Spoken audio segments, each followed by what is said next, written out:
मंत्री पुष्कर सिंह धामी ने शनिवार को नई दिल्ली में प्रधानमंत्री की अध्यक्षता में आयोजित नीति आयोग की अधिशासी परिषद की 10वीं बैठक में प्रतिभाग किया। उन्होंने कहा, राज्य में तेजी से हो रहे शहरीकरण के चलते शहरों में ड्रेनेज की समस्या एक गंभीर चुनौती बन चुकी है। उन्होंने अनुरोध किया कि समस्या के समाधान के लिए राष्ट्रीय स्तर पर टिकाऊ ड्रेनेज प्रणाली विकसित करने के लिए विशेष योजना बनाई जाए। मुख्यमंत्री ने पीएम कृषि सिंचाई योजना की गाइडलाइन में लिफ्ट इरिगेशन को सम्मिलित करने का भी अनुरोध किया है। उन्होंने कहा, उत्तराखंड की विशिष्ट भौगोलिक परिस्थितियों के कारण ही वर्तमान में पर्वतीय क्षेत्र का मात्र 10% भूभाग ही सिंचित हो पा रहा है। उन्होंने कहा कि राज्य में जीडीपी की तर्ज पर जीईपी अर्थात ग्रोस एनवायरमेंट प्रोडक्ट इंडेक्स जारी करने की शुरुआत की है और इसके आकलन द्वारा अर्थव्यवस्था और पर्यावरण के मद्देनजर बेहतर सामंजस्य स्थापित हो सकेगा। मुख्यमंत्री ने कहा कि राज्य में जियो थर्मल ऊर्जा नीति शीघ्र ही लागू की जाएगी। राज्य में मुख्यमंत्री सौर स्वरोजगार योजना प्रारंभ की जाएगी और इस योजना के लाभार्थी प्रतिमाह 1 लाख रुपए से अधिक की आमदनी भी प्राप्त कर रहे हैं। तो देखिए, यहाँ पर जो है उत्तराखंड के मुख्यमंत्री पुष्कर सिंह धामी इस बैठक में शामिल हुए। जो महत्वपूर्ण बैठक और कई मुद्दों को लेकर यहाँ पर प्रधानमंत्री के साथ उन्होंने चर्चा की है। ड्रेनेज की समस्या का यहाँ पर जिक्र किया गया, टिकाऊ ड्रेनेज प्रणाली विकसित करने की योजना भी है। मुख्यमंत्री ने नीति आयोग की बैठक में हिस्सा लिया था और इस दौरान जो है इसके अलावा भी कई ऐसे महत्वपूर्ण मुद्दे जिनको लेकर प्रधानमंत्री से उन्होंने चर्चा की है।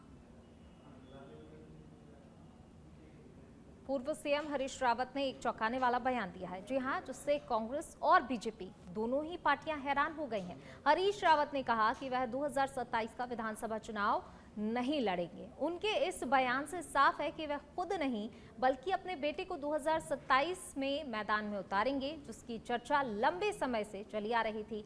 खबर ये भी थी कि वह धर्मपुर विधानसभा से अपने बेटे को चुनाव लड़वाएंगे। हरीश रावत ने भाजपा सरकार पर तंज कसते हुए कहा कि आजकल तोड़ मरोड़ कर सरकार बनाई जा रही है, जो कि आज का दस्तूर बन चुका है। जब जब चुनाव न लड़ने का फैसला किया विधानसभा का और चुनाव लड़ाया, कांग्रेस सत्ता में आई। 2007 हो, 2012 2007 हो, किसी न किसी तरीके से सत्ता में आने की स्थिति में थे, लेकिन हमारी पार्टी ने कहा कि जनभावना भाजपा के पक्ष में है, हम जोड़ तोड़ से सरकार नहीं बनाएंगे। उस समय कांग्रेस का यही सिद्धांत था। आज तो देश में जोड़ तोड़ की नहीं, तोड़ तोड़ करके भी सरकारें बनाई जा रही हैं। जब प्रदेश के काश्तकारों और किसानों की आजीविका के लिए अच्छी खबर मिल रही है। दरअसल अब भारतीय सेना पशुपालन विभाग के माध्यम से प्रदेश के स्थानीय किसानों से पोल्ट्री उत्पादों की खरीद करने जा रही है। पशुपालन विभाग की इस पहल के तहत सेना की अग्रिम चौकियों पर स्थानीय स्तर पर उत्पादित भेड़, बकरी एवं पोल्ट्री उत्पादों की आपूर्ति सुनिश्चित करने का लक्ष्य रखा गया है। पशुपालन निदेशक नीरज सिंघल ने जानकारी देते हुए कहा कि उत्तराखंड के वाइब्रेंट गांवों में जो पशुपालक कार्यरत हैं, वे सभी गॉट वैली योजना के अंतर्गत भेड़, बकरी, मुर्गी का पालन कर रहे हैं। इस योजना के जरिए पशुपालक का उत्पादन सेनाओं के पास जाता है और पशुपालकों को हमारे विभाग की ओर से राशि का भुगतान भी किया जाता है। तो भारतीय सेना अब जो है खरीदेगी। गॉट वैली योजना के तहत भेड़ बकरी का पालन कर रहे हैं किसान और किसानों को लेकर जो है लगातार नई नई पहल, नई नई योजनाएं भी चलाई जा रही हैं। प्रदेश के काश्तकारों किसानों के लिए ये एक अच्छी खबर सामने निकल कर आई है। भारतीय सेना अब स्थानीय किसानों से पोल्ट्री उत्पाद खरीदेगी। तो देखिए, किसानों के लिए हर स्तर पर प्रयास किए जा रहे हैं, कई योजनाएं उन्हें लेकर चलाई जा रही हैं और जिस प्रकार से लगातार किसान जो हैं आगे आकर लगातार इस क्षेत्र में प्रगति भी कर रहे हैं। नई नई योजनाओं के माध्यम से जो है यहाँ पर बढ़ावा हर चीज़ को दिया जा रहा है और अब एक और ये भी अच्छी खबर है किसानों को लेकर। और अब खबर देहरादून से है, जहां कृषि मंत्री गणेश जोशी से जियोग्राफिकल इंडिकेशन जीआई टैग के विशेषज्ञ पद्मश्री डॉक्टर रजनीकांत ने शिष्टाचार भेंट की है। इस दौरान उत्तराखंड के जीआई टैग उत्पादों पर चर्चा भी हुई। डॉक्टर रजनीकांत ने कृषि मंत्री जोशी को जानकारी दी कि अब तक वे देश के 24 राज्यों से 350 से अधिक उत्पादों के लिए जीआई टैग हेतु आवेदन कर चुके हैं, जिसमें से 157 जीआई ग्रांट भी हो चुके हैं, जिसमें उत्तराखंड के 25 ग्रांट हो चुके हैं। ज्यादा जानकारी देते हुए कैबिनेट मंत्री गणेश जोशी ने बताया कि राज्य सरकार उत्तराखंड के पारंपरिक और विशिष्ट उत्पादों को राष्ट्रीय एवं अंतर्राष्ट्रीय मंचों पर पहचान दिलाने के लिए संकल्पबद्ध है। उन्होंने कहा कि जीआई टैग प्राप्त उत्पादों के माध्यम से किसानों को और अधिक लाभ मिलेगा और ग्रामीण अर्थव्यवस्था को भी मजबूती मिलेगी।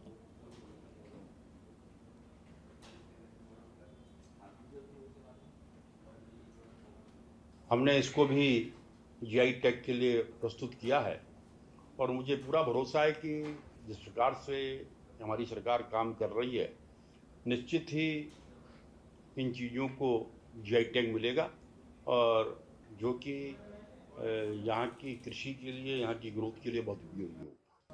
कांग्रेस नेता हरीश रावत की ओर से 2027 का विधानसभा चुनाव न लड़ने के ऐलान के बाद अब सियासत तेज हो गई है। जी हां, उनके इस बयान को लेकर आरोप प्रत्यारोप का दौर भी शुरू हो चुका है। बीजेपी प्रदेश अध्यक्ष महेंद्र भट्ट ने हरीश रावत को राजनीति से भी संन्यास ले लेने की सलाह दे दी है। उन्होंने कहा कि रावत जिस पार्टी के वो नेता हैं, उस पार्टी ने उनको कभी अपना नेता नहीं समझा। रावत 2027 में आने वाले विधानसभा चुनाव में अपनी हार मान चुके हैं। महेंद्र भट्ट ने आगे कहा कि भाजपा तीसरी बार भी राज्य में अपनी सरकार बनाएगी। अगर हरीश रावत राजनीति से संन्यास नहीं लेते हैं तो जनता को संन्यास लेने पर मजबूर उन्हें कर देगी।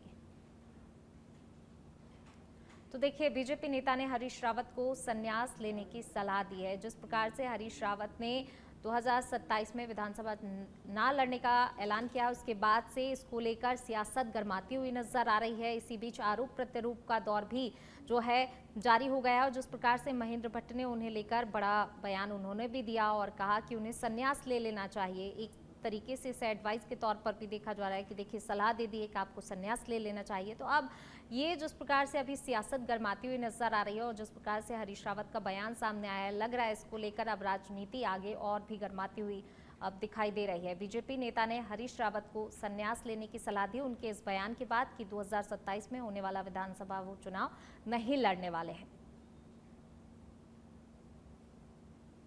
हरीश रावत जी ने कहा कि 2027 में वो चुनाव नहीं लड़ेंगे, तो हम इसका स्वागत करते हैं। वैसे भी हरीश रावत जी को कांग्रेस अब कोई गंभीरता से लेती नहीं है और भाजपा ने तो कभी उन्हें गंभीरता से लिया ही नहीं है।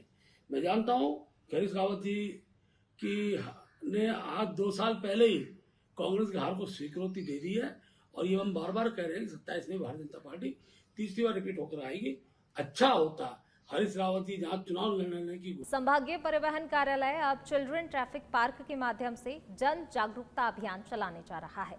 इस अभियान में नाबालिग बच्चों को ट्रैफिक के नियम सिखाए जाएंगे। इसके लिए उन शहरों में पार्क का निर्माण किया जा रहा है जिनमें एक्सीडेंटल रेट अधिक है। आरटीओ प्रवर्तन अनीता चामोला ने बताया कि हरिद्वार, हल्द्वानी और रुद्रपुर में इस कार्य योजना पर तेज गति से काम किया जा रहा है।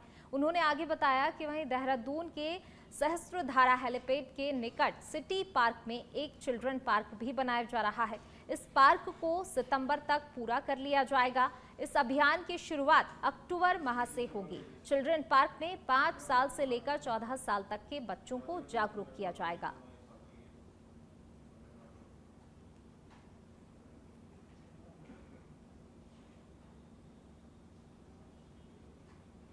मुख्य विकास अधिकारी गिरीश गुणवंत पौड़ी के दूरस्थ गांव टीला पहुंचे। वहां पहुंचने पर ग्रामीणों ने उनका जोरदार और भव्य स्वागत किया। वहीं सीडीओ के साथ विभिन्न विभागों के अधिकारी इस दौरान मौजूद रहे। अधिकारियों ने ग्रामीणों को विभागीय योजनाओं की जानकारी दी। इसके साथ ही ग्रामीणों से अपील की है कि सभी लोग ज्यादा से ज्यादा सरकारी योजनाओं का लाभ उठाएं और अपने जीवन स्तर को ऊंचा उठाएं। मुख्य विकास अधिकारी ने ग्रामीणों के साथ कृषि, बागवानी, पारंपरिक खेती और स्वरोजगार को लेकर मौजूद संभावनाओं पर विस्तार से चर्चा की। उन्होंने कहा कि टीला गांव की जलवायु सब्जी उत्पादन, जड़ी बूटी की खेती और पॉली हाउस के लिए अनुकूल है। ग्रामीण इन क्षेत्रों में काम कर आत्मनिर्भर बन सकते हैं।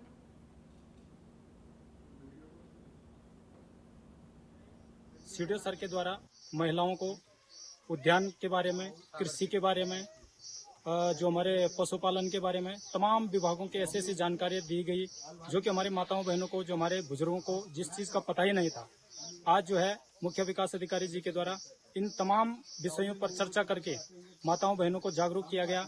हम जो हमारी खेती से जुड़े हुए लोग हैं, आज हम लोग यहाँ पे टीला गांव में आए हैं, जो कि हमारा जो पौड़ी जनपद है उसके थलीसैंण ब्लॉक का दूरस्थ गांव है और एक तरह से अंतिम गांव है। यहाँ से इसके बाद में चमोली जिला और रुद्रप्रयाग जिले की सीमाएं स्टार्ट हो जाती हैं यहाँ से। तो इस गांव का भ्रमण करने का मुख्य उद्देश्य ये है कि इस गांव में जैसे आप देख रहे होंगे आलू और चौलाई और साथ में घी का काफ़ी अच्छा यहाँ पे उत्पादन होता है।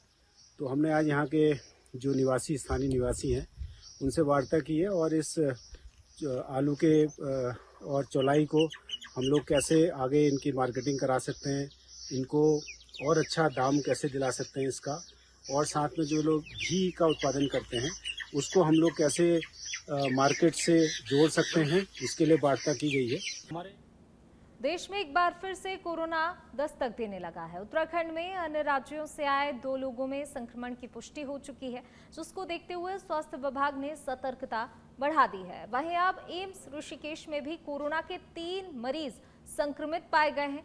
एम्स निदेशक मीनू सिंह ने बताया कि एम्स में कोरोना के 3 मरीज रिपोर्ट हुए हैं, जिनमें से एक को डिस्चार्ज कर दिया गया है, तो वहीं दूसरे मरीज को एम्स हॉस्टल में आइसोलेशन में रखा गया है। जबकि तीसरी महिला गुजरात से बद्रीनाथ यात्रा पर आई हैं, जिनमें कोरोना के लक्षण पाए गए हैं, जिनकी टेस्टिंग फिलहाल की जा रही है।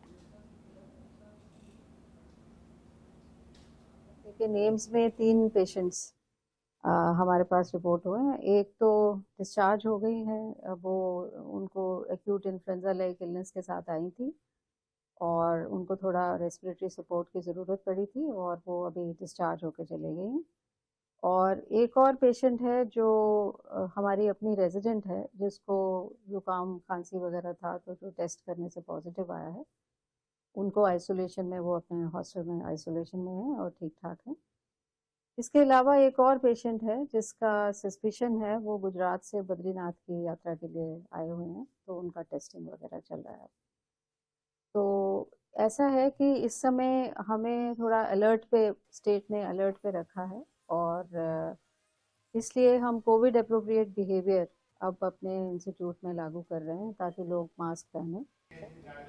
हरिद्वार के ARTO ऑफिस में ड्राइविंग लाइसेंस के लिए अप्लाई करने वाले लोगों को अब आधुनिक टेस्टिंग ट्रैक पर गाड़ी चलाकर दिखानी होगी।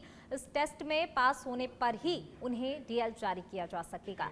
परिवहन विभाग की और ऑटोमेटेड ड्राइविंग टेस्ट ट्रैक की शुरुआत कर दी गई है। 76 लाख रुपए की लागत से बना ये ट्रैक पिछले साल बनकर तैयार हो गया था। हालांकि मुख्यमंत्री के वर्चुअली उद्घाटन के बाद इसका इस्तेमाल पिछले महीने से शुरू किया गया है। इस ट्रैक में स्पीड ब्रेकर, बैरिकेडिंग, ढलान और तीव्र मोड़ जैसी जगहों पर ड्राइविंग का रियलिस्टिक टेस्ट देना होगा। आवेदक ने कैसी ड्राइविंग की, इसकी एक रिपोर्ट जनरेट होगी। इस रिपोर्ट के आधार पर ही आवेदक को नया DL जारी या फिर रिन्यूअल किया जा सकेगा।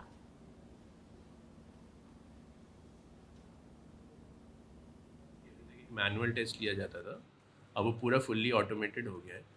हमारा जो ट्रैक है इसमें सेंसर्स वगैरह सारे लगे हुए हैं, उसमें टेस्ट रिपोर्ट जनरेट होती है, एक एक स्टेप्स पे मार्किंग होती है, उस हिसाब से उनका पास या फेल उनको किया जाता है और उसी टेस्ट रिपोर्ट के आधार पे ही हम अब DL इशू करते हैं। पक्का स्टैंडर्ड मानक हैं, उनको हम टेस्ट करते हैं, जैसे रिवर्स पार्किंग हो गया या इंक्लिनेशन पे कैसे गाड़ी हो रही है या जिगजैग वो कैसे चला रहे हैं, पैरेलल पार्किंग कैसे हो रही है।